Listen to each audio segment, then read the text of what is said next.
Hi, it's John here from Speedy Brick, and this is an interview like no other. Normally, I'm interviewing Lego fan designers and asking them lots of questions, but today I've been contacted by two guys who are working on a Masters Thesis project from the Copenhagen Business School.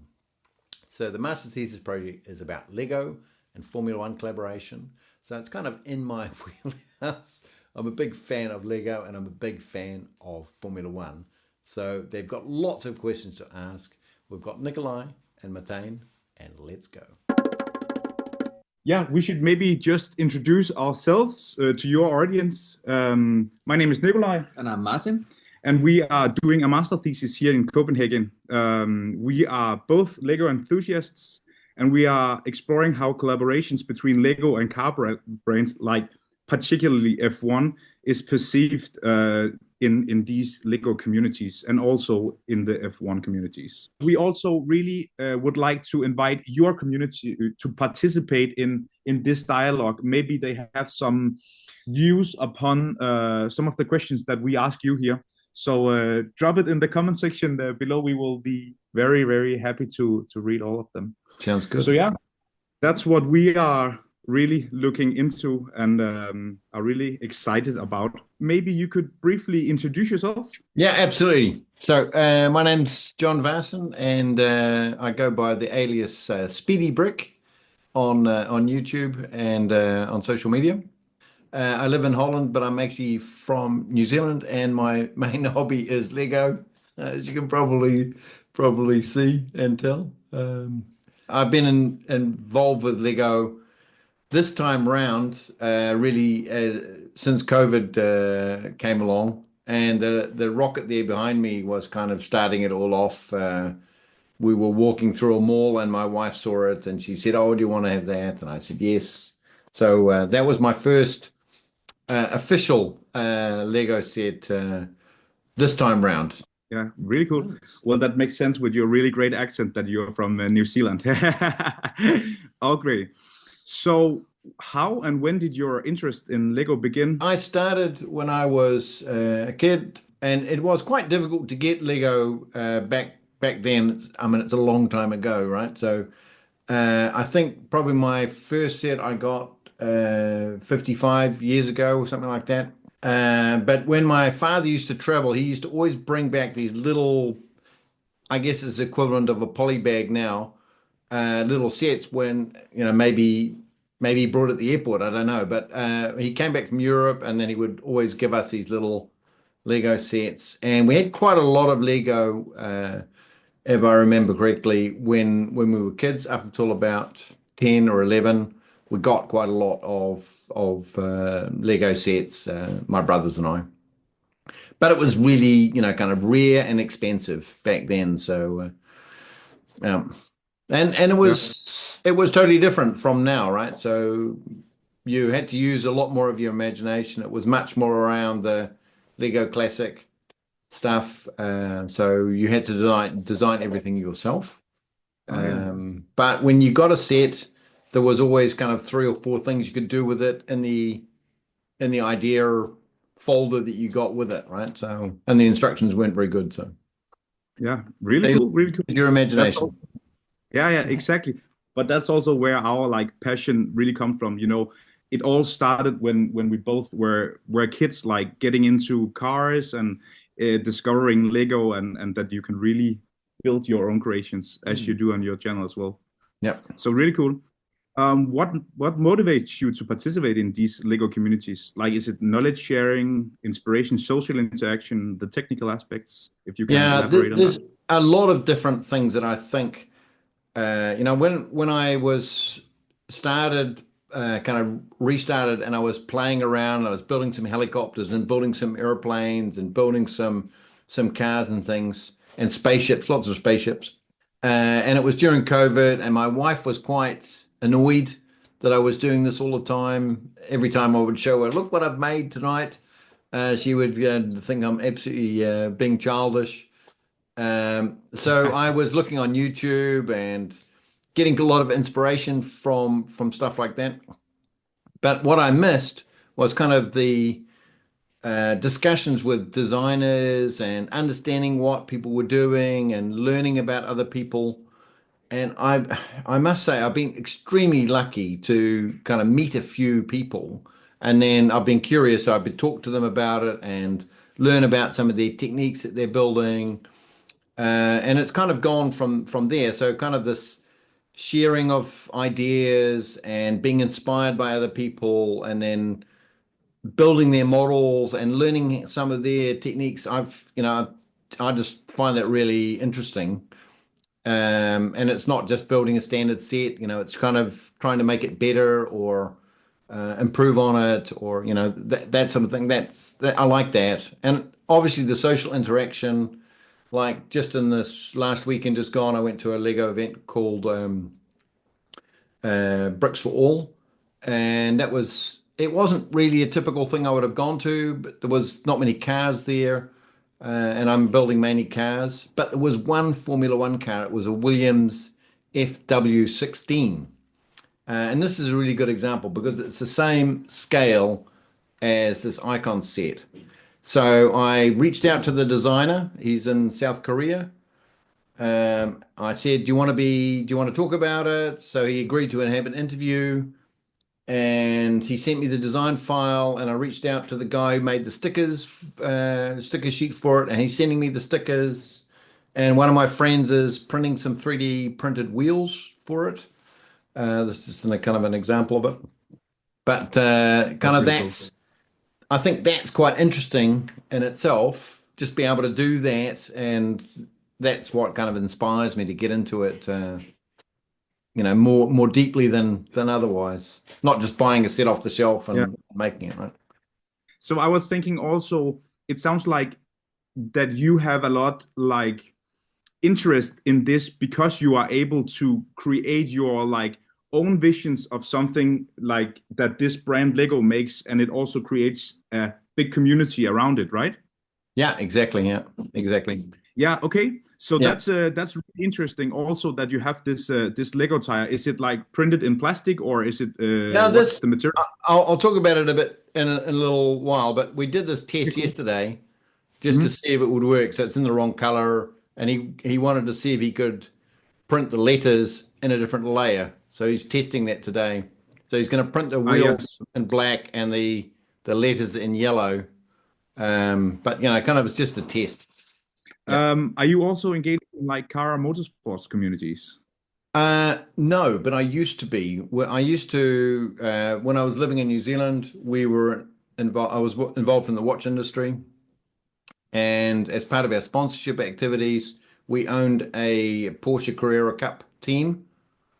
So we even won the championship one year, and then we sponsored a lot of different racing teams from Formula Ford to touring cars and Porsches and the Super V8s from Australia and New Zealand. So yeah, so I've been doing that, but I'm not in a club here. Really cool. So I will assume by now that you are familiar with what Lego Ideas is or have heard about it, Yes. right? Yeah. So What are your thoughts on this? Yeah. so if we talk about Lego ideas, I think this is probably one of the best conversions from a fan design to a Lego set. And to me, it's still kind of unsurpassed out of all of the cars that Lego offers. The Porsche that's sitting back there is very close, but still, this is better. It's got more fun in the design. There's things like the machine gun and the little pistols for the engine. I think this is kind of it's it's a better concept coming from a fan designer, better utilization of parts than the standard Lego's kind of Lego design philosophy, because they're having to build to a different standard, right? So a fan designer that is creating the original ideas, they can work just from passion and trying to create something. And the Lego designers can't really do that. They're kind of more rigid has to be playable. It has to be kind of, you know, not that it's going to fall apart or get damaged or whatever. Whereas in this car, even though it doesn't have anything that falls off or anything, it's such a good segue from the original idea through to this ideas set. So I think this is one of the best examples, if not the best example, of an ideas set Yeah, for a very car. cool. Of course, yeah. Yeah, Yeah. so you believe that it affects the Lego community in a positive way to attract more people to have this kind of interaction with the big company, like they listen to you. I don't know actually if they do listen, but I think with a Lego Formula One, they have listened. But I just want to come back to this idea of the Lego fan designer. And again, I want to go back to this event that I went to in the weekend. And there was a guy there, I've forgotten his name already, but he was making ships and scale model ships. And the detail that he put in using official Lego parts in kind of the wrong way was so brilliant. I mean, unbelievable design, thousands of hours of design work to make a ship kind of that big. Uh, you know, it's so difficult to translate that into a Lego set that Yeah, could go through kind of the ideas, concept, and then be delivered as a Lego set. But I yeah, mean, unbelievable kind of amount of work involved for those guys.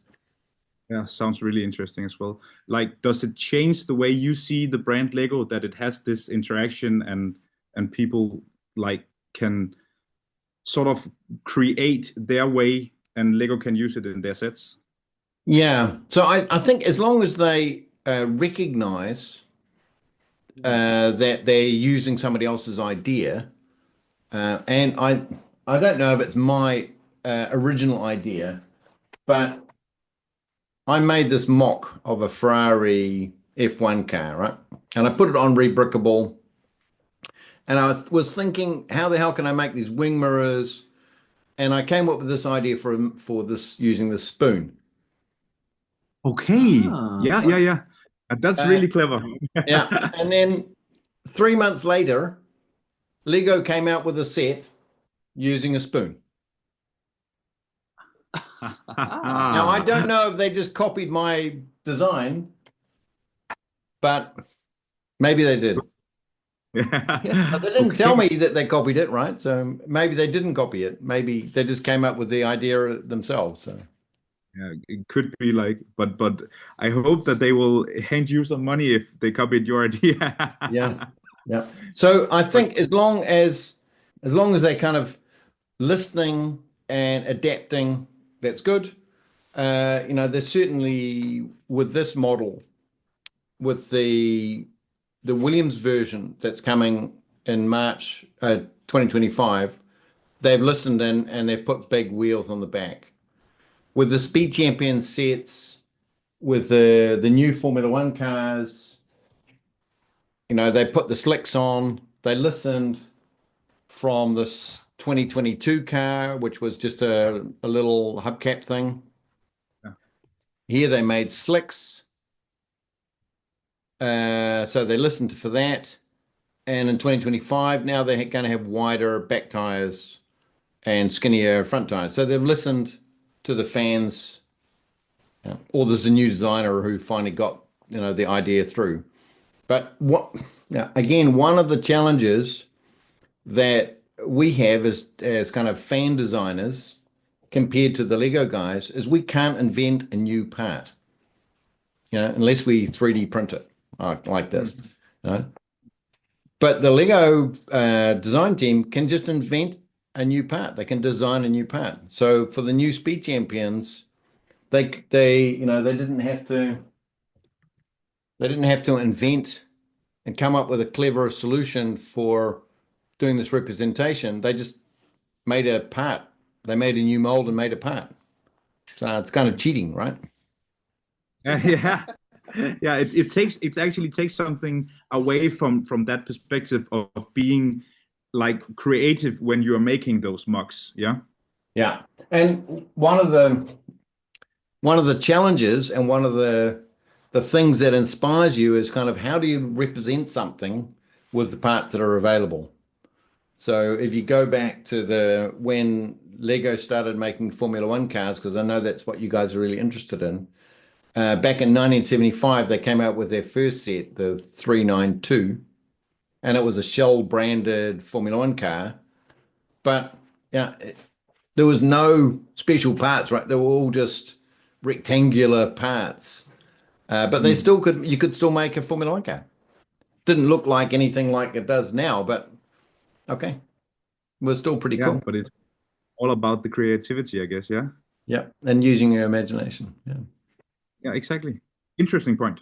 So speaking about these mocks you do, how often would you think, like we have of course seen it on your YouTube channel, but what inspires you to make your own modifications, or maybe even like newer cars? I saw you made a 1984 Williams Le Mans racer, like the Lancia.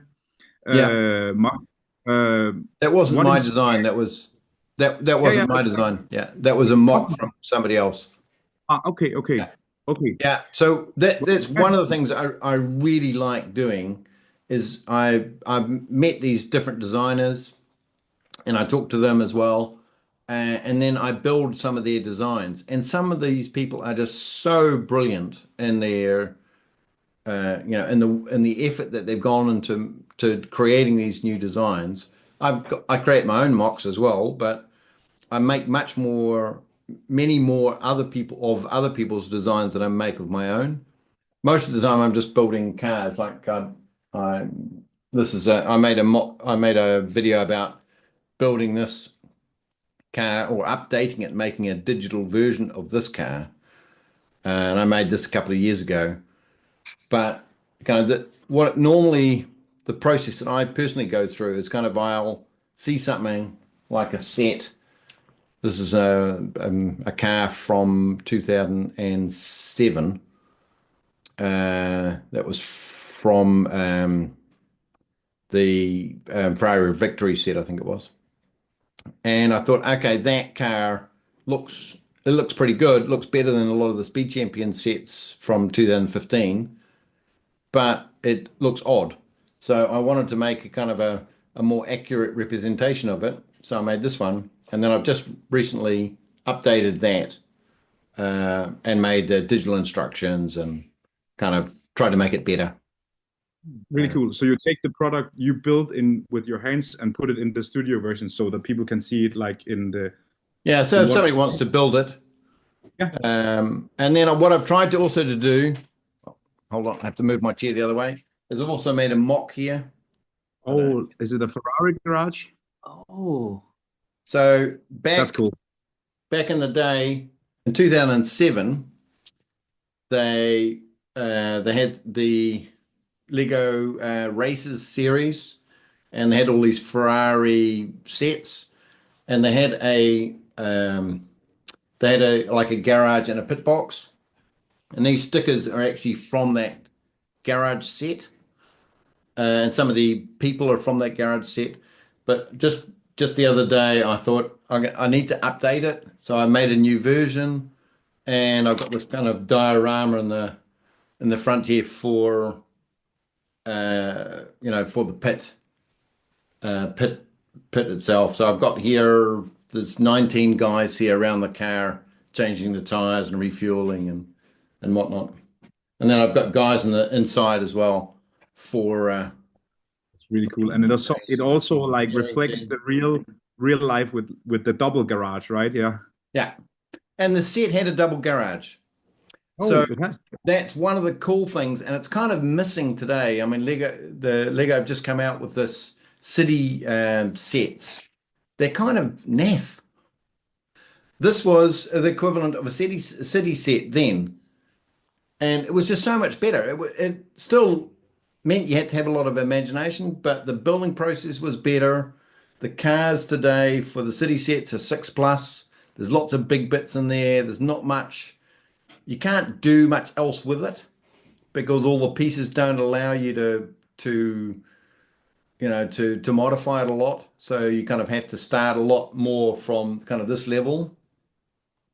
So I like the idea that you can take. The beauty of Lego, in my opinion, anyway, is that you can take an idea and you can build it out and use the standard pieces to make something really different. So can you maybe elaborate on what makes it special for you to have a possibility to build a Formula One car and a garage as you just shown us back home? Yeah, that's just for fun, eh? Cool. So imagine a Lego car made without an official brand, like no Porsche as we see there in the background, no Ferrari.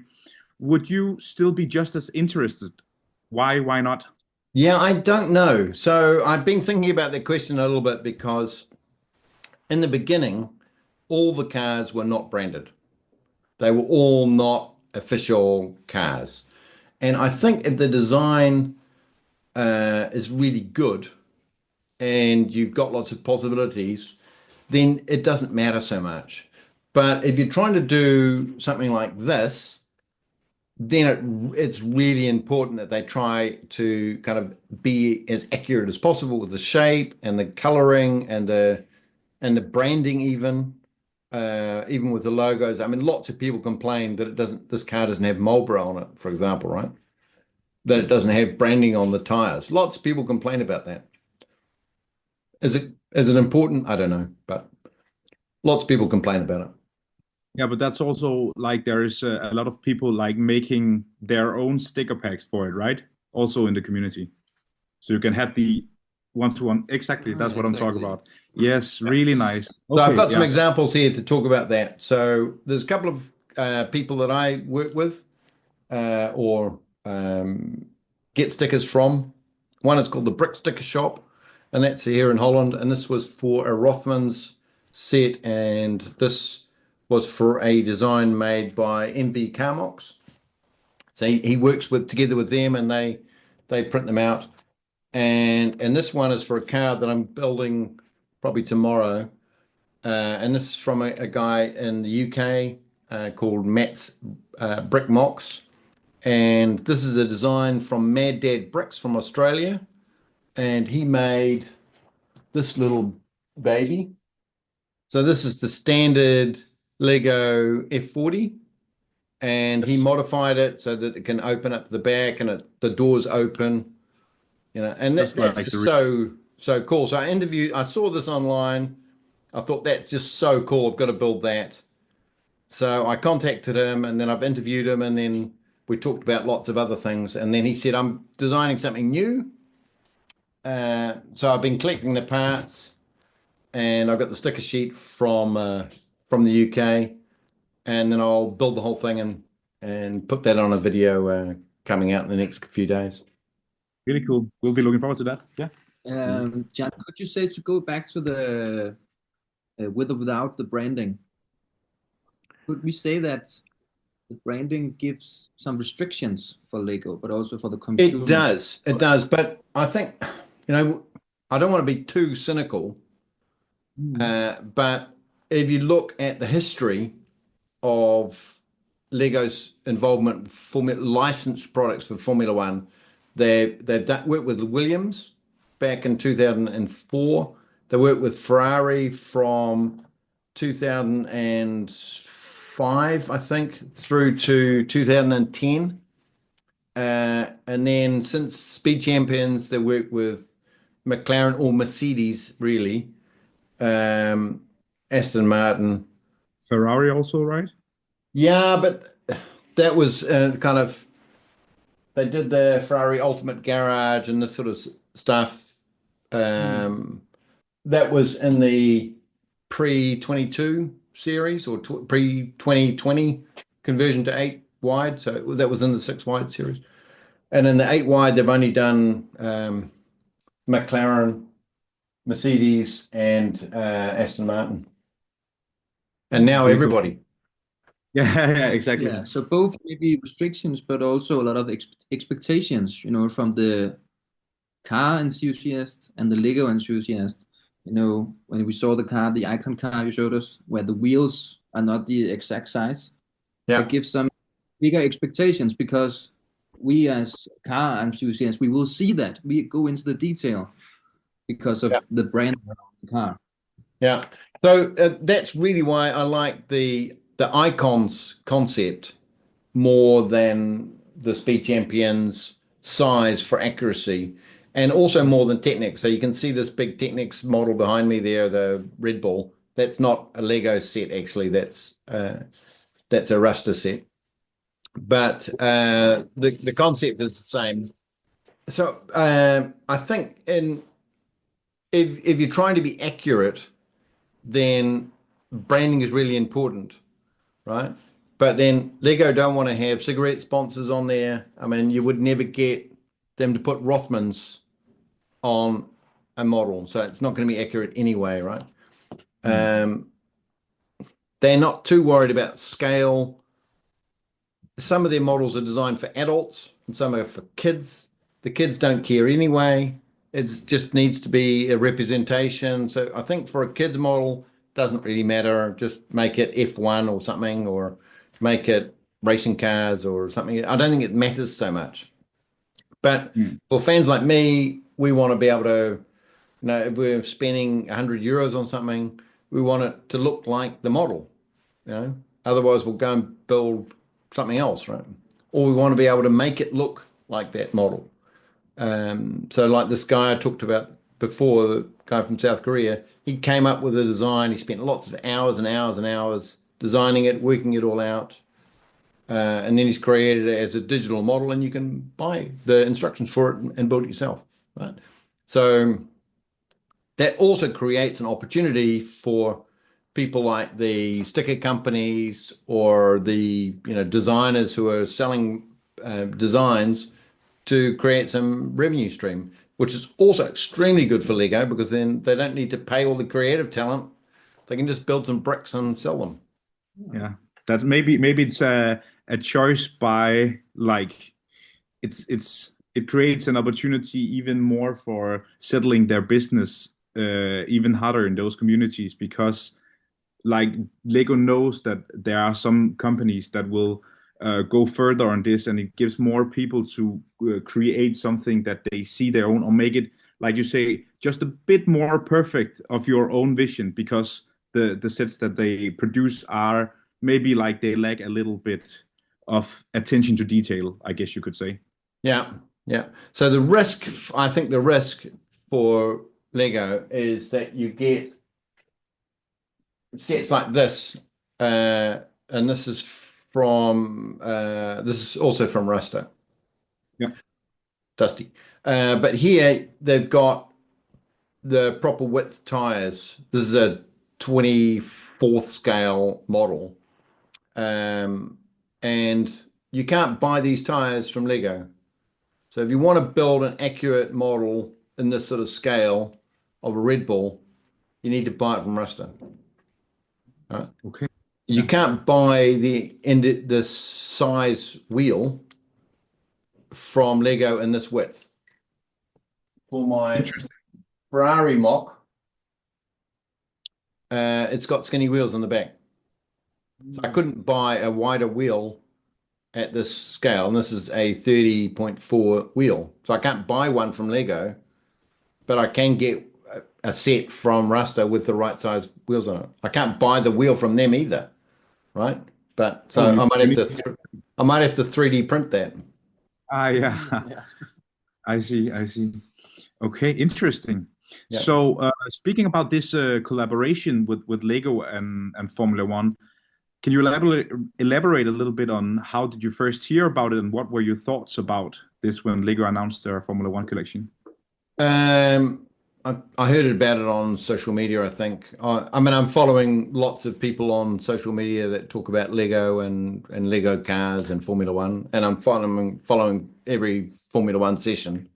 So I'm not only watching the race, I'm watching every session. So I heard about it. I don't remember when and how, but I think it was just on social media. But one of the things that I think is probably a little bit cynical is building all of the cars. I've ordered all 10 of the Speed Champions cars. I haven't ordered all the big Technics sets because I don't have any room to put them.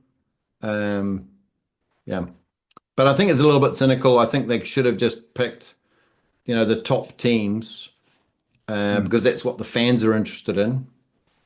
I don't think anybody is really interested in a kick Sauber unless it's a No, really, I agree really with you. good model like this Yeah. one from Carter. Hmm. So yeah, I think they probably got forced into it because all the other guys are making models and have a branding deal. So they have this is a licensed product. I've Yeah. got that Formula One, the Red Bull Formula One car from Rasta. It's a licensed product. So I kind of think they got forced into it.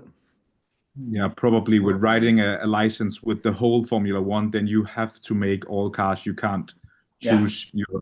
But I've That makes ordered all 10, so of the yeah. of the Speed Champions sets. And I'll make a video about each one and I'll do a comparison and I'll look at what all the differences are between them. But I'm Yeah. still a bit cynical about the Cool whole that- thing. Really, also what we saw was that these creations are different, even though that they are smaller than the Technique ones. They are still different, like the vents and the side skirts and whatever. Yeah. So that's really. How do you think like this Lego's partnership with Formula One influences your perception of both brands? I don't think it does. I think I always thought that Formula One and Lego were a good combination, and they started in 1975, so long time before you guys were born. So for me, it's been an ongoing thing. I've always seen them, back with the races series, and so kind of always been able to get a Formula One car from Lego. So I don't see that any different. I'm a little bit cynical about this, all of the cars being released at the same time. And I'm a bit disappointed. I had a look at all the city sets. I'm a little bit disappointed that they didn't make the cars more buildable, that they're just, that there's so few parts in each car. I was a bit disappointed with that. So I'm not buying any of those. Okay. Yeah, makes sense. Yeah. So, what does it mean for you to be a part of the Lego community when such a collection is launched? Like, even though it doesn't change the way you see both brands, but I will assume that there is a lot of car enthusiasts that really endures this and enjoys that Lego has made this collaboration. Yeah, I think there'll be a lot of people, who are a fan of XYZ Formula One team. They'll think, "Oh, finally, I get my car." So I'm sure there'll be lots of people that are happy because of it, right? Yeah. But I don't. Yeah, I'm going to build them all, but yeah, I'm going to build some of them with more passion than others. Makes sense. Do you think that because of the collaboration between F1 and Lego, that the two forms of communities, the F1 and Lego, they now connect in a different way? Overlapping. I don't know if they connect in a different way. I think like for Lego Formula One fans, I think the connection's always been quite good. Um, Hopefully there'll be more things like each driver will be represented in the minifig, so that they can play and make more kind of accurate representation of what's happening. That when they come out with a car like this, they came out with two numbers, but they only had one minifig. And it kind of looked like Lewis Hamilton. It didn't really look like Valtteri Bottas, right? The same thing with this one. And one thing that really annoys me is, and maybe it's my age is part of it, is they've got 10 new Formula One cars and five of the drivers are women. So if you're going to be accurate about having all 10 teams, put the drivers in there. don't put some girl representing a driver, right? How is the person playing with the Lego car going to be connected to the Formula One event if it's a girl in the car, in their car, and not a girl And in the Formula One car, right? So even if it's whatever, even if it's an Aston Martin, there should be Lance Stroll and Fernando Alonso minifigs for it. And you should be able to choose which one which one of your heroes do you put in your car, or do you have yeah, two and get both? Because then you can buy 20 cars and Lego can sell twice as much. that's true. Because That's I really know true. people That's that have actually, ordered two of everything, right? So they can do that, but they're going to yeah. be super disappointed when they've got 10 Formula One drivers that are girls that don't represent anybody on the grid. Hmm.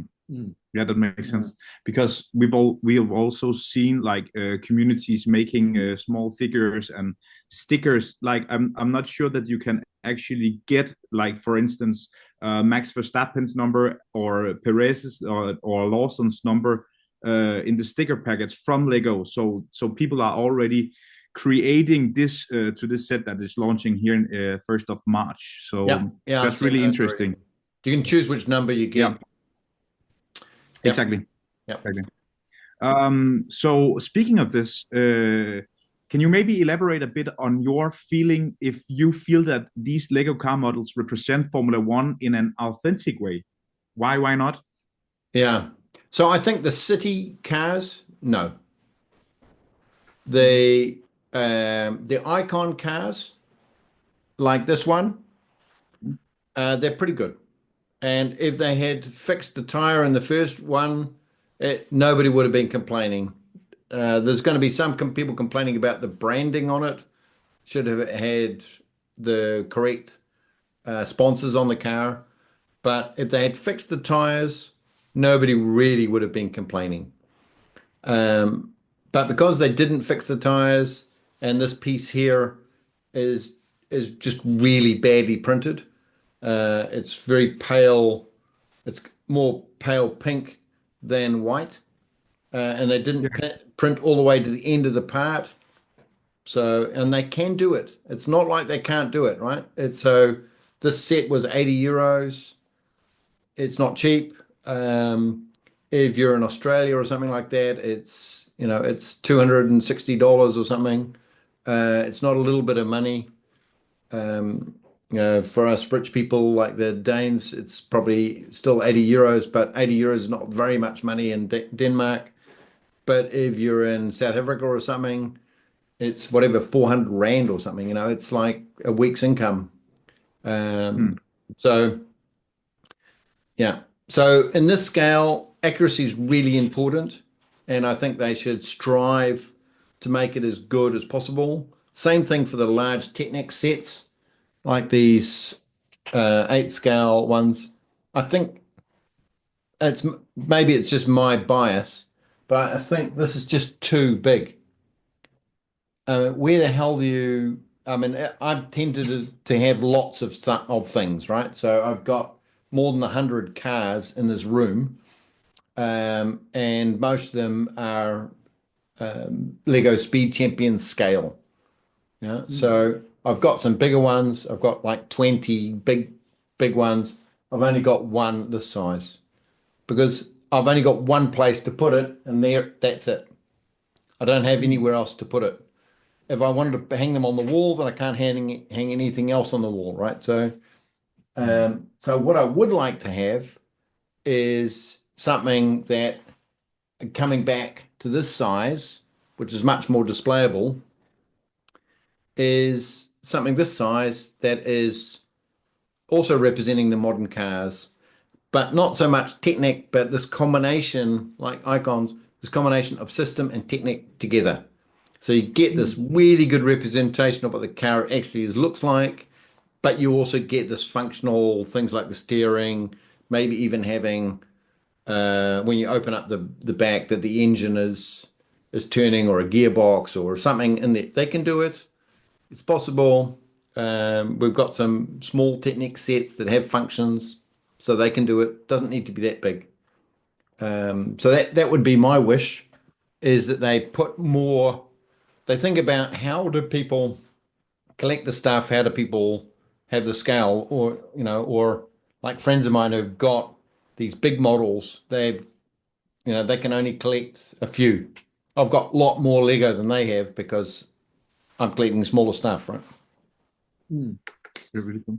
To me, it seems strange that, and I know we're all human, all make mistakes, and but that some of the best designers in the world, collaboration, talking with Formula One, talking with Ferrari, they make those small mistakes that seem big, with the tires that are too small. Could it, and it's only guessing, but could it be like something they want to They want give to that give room for somebody else to make it better. yeah, exactly. So the community, so they have something to discuss and something to.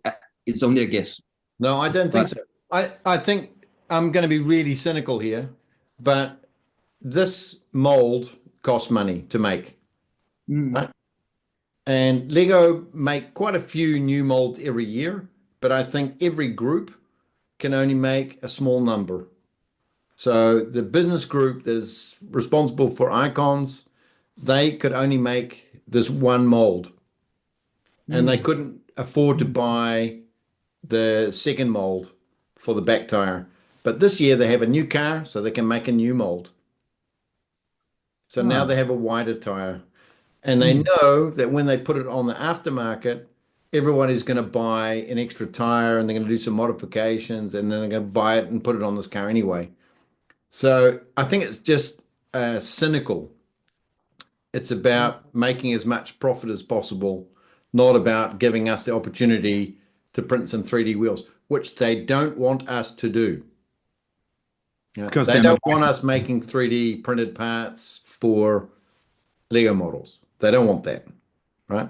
Otherwise, they wouldn't create all these amazing pieces that are only available in this set Mm. Hmm.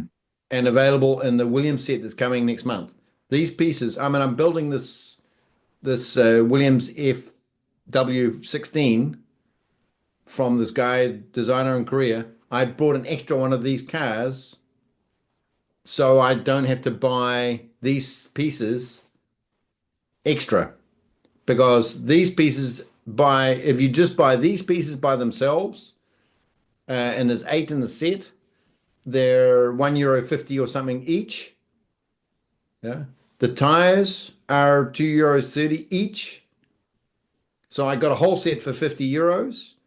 And by the time if I was buying all the individual parts separately, it would be like 100 and something euros Yeah. because of It these also, people. ah, it also makes sense to buy a whole set whenever you're making your own creations, like you are in No, it your. shouldn't do. So typically what Oh. I'm doing is I like this F40. Hmm. Yeah. I thought I'll be clever and I brought in another F40 set because it was on sale. So I brought just a standard F40 set from Speed Champions, but I had to buy a lot. So here's the F40 set, still unpacked. I haven't unpacked it yet.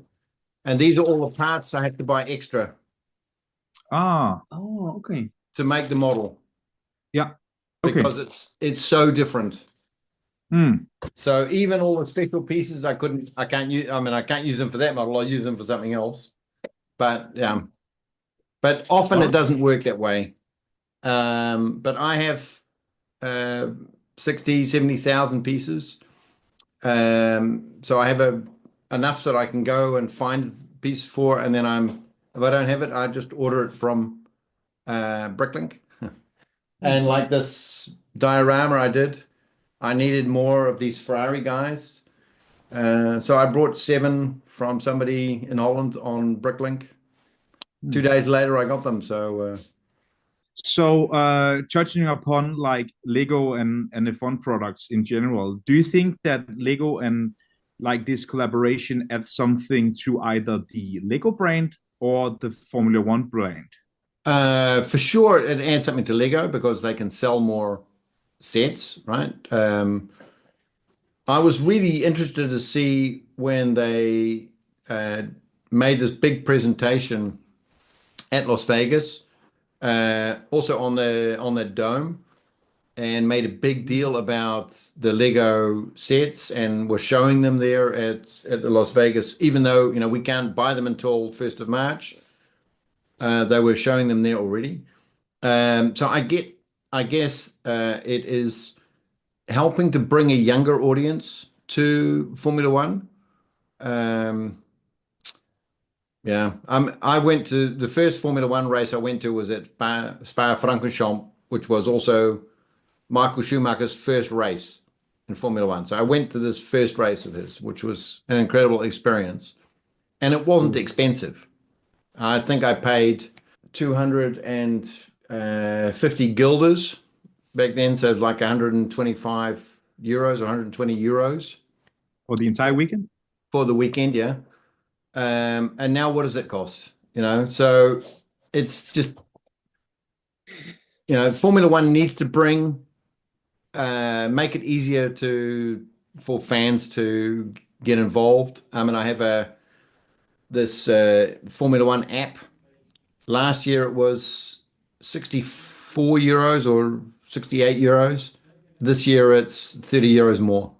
Formula One is becoming more and more expensive to go to an event. It's becoming more and more expensive to watch. Yeah, so somehow they have to get a younger audience, and they have to, spread it out. I mean, I've been watching Formula One for more than 50 years, but not everyone has, right? So lots of That's people true. say that it's boring, but I think it's pretty exciting. Like the development side is really exciting, at Oh, that's least. amazing. If you think Yeah. about how I was watching an old race from Monaco from 1979, I think it was, and how basic the cars were, how dangerous they were. I mean, it was just the fuel tank was right next to the guys, and they were just waiting for an explosion to happen, really. Yeah. So technology-wise, incredible. How fast it's evolving, and also amazing. Yeah. Really nice. Yeah, to put a perspective on it and make a comparison. I know during the years there's of course inflation and so on, but I think I went to the Spa-Francorchamps race in 2023, and I think I paid around 350 euros for a weekend ticket. So yeah, it has become a lot more expensive. The last question: how would you describe the collaboration between Lego and Formula One to someone that is not familiar with both what Lego is and Formula One? That they're not a Lego fan already, you mean, or I mean, or they don't know about what Lego really is, the brand itself or the bricks, and they don't know what Formula One is. So it's a bit of a fun question where I you can't imagine anybody on the planet being like this, actually. We've got two of the most, we've got the largest toy company in the world that is sold in every part of the planet. I can't imagine anybody in the first or second world that is not knowing about Lego. The same for Formula One, actually. So I would struggle to be able to speak the same language as them, I think. They're probably going to Interesting. speak a different language from me. But how would Cool. I describe it? So Formula One is about driving around a track really, really fast and high tech in a safe but dangerous environment. And Lego is all about using your creativity to create something physical out of your imagination. Cool. Good answer. Really good answer. Thanks. Well, thank you very, very much, John. That was really, really insightful from our perspective where we are right now. But we also really would like to invite your community to participate in this dialogue. Maybe they have some views upon some of the questions that we ask you here. So drop it in the comment section below. We will be very, very happy to read all of them. So that was a fun little discussion. And thanks to Nicolaj and Martin for reaching out to me and asking me all these great questions about Lego and Formula One, which are two of my great passions. If you want to get involved as well, please check out the link below. I'll add in their email address so you can contact them and answer the questions as well. Or if you just want to answer the questions in the comments, that's fine. I'll pass it on to them as well. So hopefully you've enjoyed this little video, and until next time, bye. Please click to subscribe for more videos and watch my build and review videos by clicking here. Thank you.